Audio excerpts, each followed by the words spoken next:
উত্তর পূর্বাঞ্চলের প্রথম স্থান অর্জন করে জাতীয় পুরস্কার পেল সোনামুড়ার মেয়ে দেবকণা। রাষ্ট্রপতির সাথে একই ছবিতে দেবকণা জাতীয় পুরস্কার অর্জন করে রাষ্ট্রপতির সাথে একই ফ্রেমে সোনামুড়ার মেয়ে দেবকণা দত্ত। সোনামুড়া হাসপাতাল রোডের বাসিন্দা গৌতম দত্ত ও কাকলি দাস এই দম্পতির একমাত্র মেয়ে দেবকণা। দেবকণা সোনামুড়ার বেসরকারি শিক্ষা প্রতিষ্ঠান AJM বিদ্যা ভবনের সপ্তম শ্রেণীর ছাত্রী। পড়ালেখার পাশাপাশি পারদর্শী আর্টে। রাজ্য স্তরে 22,000 প্রতিযোগীর মধ্যে 3 জন প্রতিযোগী সুযোগ পায় দিল্লি যাওয়ার, যার মধ্যে একজন ছিল সোনামুড়ার মেয়ে দেবকণা। দিল্লিতে 11ই ডিসেম্বর অনুষ্ঠিত হয় ন্যাশনাল লেভেল পেন্টিং কম্পিটিশন, যে প্রতিযোগিতাটির উদ্যোক্তা ছিল ministry of power, government of India.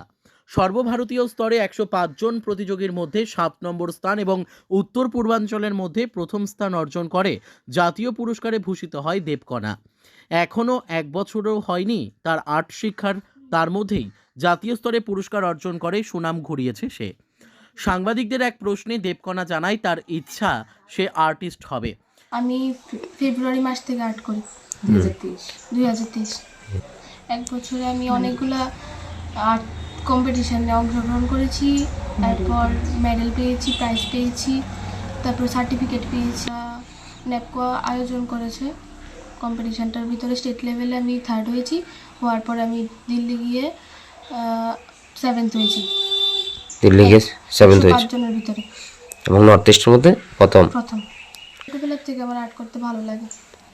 কে সহযোগিতা করে তোমার এই লেখাপড়া? আমার মা, বাবা, তারপর মাসি, তারপর কি আমার স্যার, ম্যাম। কি হওয়ার এম রয়েছে ভবিষ্যতে তুমি? আর্টিস্ট। কেন আর্টিস্ট হতে চাও? আর্টটা ভালো লাগে তাই। তার এই সাফল্যে খুশি মা, বাবা, শিক্ষক, শিক্ষিকা সহ সকলেই। তার উজ্জ্বল ভবিষ্যৎ কামনা করে শুভেচ্ছা জানিয়েছেন AJM বিদ্যা ভবনের চেয়ারম্যান আবুল কাশেম।